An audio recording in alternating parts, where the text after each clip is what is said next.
Assalamualaikum warahmatullahi wabarakatuh, sahabat matematika dimanapun Anda berada. Pada kesempatan kali ini kita akan bahas hasil survei terkait dengan permasalahan anak-anak yang tidak menyukai matematika.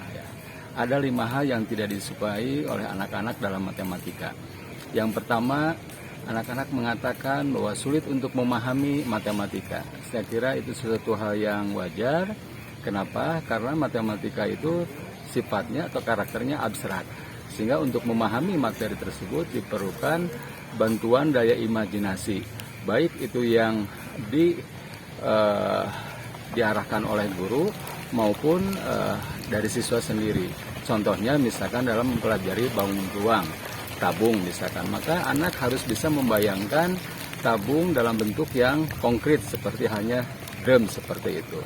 Nah, jadi untuk memahami karakter matematika yang abstrak harus dibantu dengan daya imajinasi, baik itu yang dibantu oleh guru ataupun oleh siswa sendiri.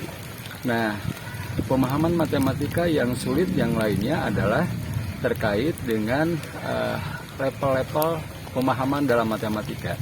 Saya ingin menyederhanakan dalam bentuk level-level. Contohnya misalkan di level pertama, ya, anak itu harus menguasai tentang atau harus mengetahui tentang angka-angka, operasi penjumlahan dan pengoperasian penjumlahan. Nah, ketika di level 1 anak sudah memahami materi matematika, maka harus masuk ke level 2. Nah, di level 2 ini tentu saja materi di level pertama menjadi materi prasyarat.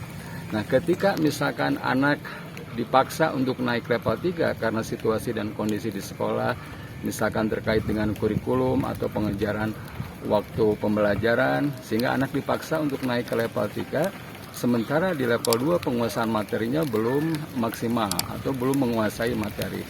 Nah, ini otomatis menjadi permasalahan tersendiri. Anak akan mengalami kesulitan untuk memahami materi matematika di level 3 karena materi prasyaratnya di level 2 anak belum menguasai. Nah, bagaimana solusinya? Solusinya guru harus melakukan treatment khusus atau perlakuan khusus terhadap siswa yang memang dirasakan materi prasyaratnya kurang, seperti memberikan tugas dan sebagainya. Ini memang bukan pekerjaan mudah, tapi hal ini harus dilakukan karena akan berdampak terhadap akumulasi ketidakpahaman siswa dalam penguasaan materi matematika. Nah, peran lain orang tua misalkan bisa menghadirkan guru privat untuk membantu membimbing anak menguasai materi di level-level sebelumnya atau yang menjadi materi prasyarat di sekolah tersebut. Itu bagaimana untuk memahami matematika.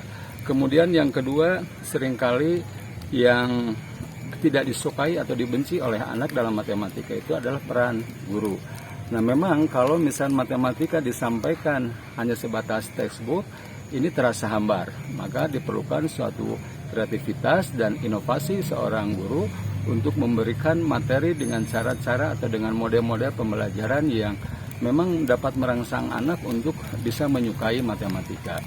Nah, kemudian hal lain yang dibenci oleh anak dalam matematika itu terkait dengan rumus yang banyak di matematika itu dan harus dihafal.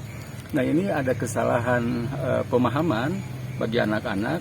Hafal rumus bagus, tapi lebih bagus itu, lebih baik lagi kalau anak memahami dari segi konsep-konsep matematika. Contoh sederhana, anak mungkin rumus Pythagoras hafal, seperti misalkan C sama dengan akar A kuadrat plus B kuadrat, atau B sama dengan akar C kuadrat dikurangi A kuadrat, A sama dengan akar C kuadrat dikurangi B kuadrat. Hafal. Tapi apakah anak-anak itu paham bahwa C itu apa, A itu apa?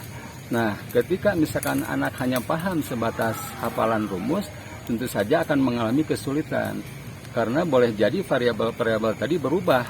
Tidak hanya menjadi C, tapi bisa jadi menjadi Z, X, atau sebagainya. Nah, kalau anak itu paham konsep matematika, itu akan otomatis dia akan mengetahui rumus. Jadi meskipun tidak hafal rumus, tapi hafal konsep matematika, anak insya Allah dia akan mengetahui rumusnya seperti apa. Contoh tadi tentang Pythagoras. Kemudian keluhan yang lain tentang anak yang membenci matematika itu terkait dengan rasa takut untuk melakukan kesalahan. Nah, padahal kesalahan itu di lingkungan akademis suatu hal yang wajar. Contohnya para ilmuwan atau para peneliti dia melakukan 100 kali eksperimen, 99-nya gagal, satu kalinya berhasil. Jadi sah-sah saja, boleh-boleh saja melakukan kesalahan untuk mencari kebenaran. Jadi jangan takut di kalangan akademis itu untuk melakukan kesalahan. Yang tidak boleh itu adalah kebohongan. Misalkan anak mengerjakan tugas, hasil mencontek kepada temannya dan diklaim itu sebagai kerjaan dia, itu berbohong. Nah, itu yang tidak boleh. Jadi kesalahan itu sesuatu hal yang wajar untuk mencari sebuah kebenaran. Nah, yang kelima yang dibenci oleh anak terkait dengan matematika itu yang pernah saya jelaskan dalam episode berikutnya mengenai suasana lingkungan atau mitos yang berkembang tentang matematika, gitu ya, tentang matematika yang mengerikan, matematika yang menyulitkan. Nah, itu sudah pernah saya bahas pada episode sebelumnya. Demikian yang bisa saya sampaikan, sahabat matematika dimanapun Anda berada. Sampai ketemu lagi pada episode berikutnya. Assalamualaikum warahmatullahi wabarakatuh.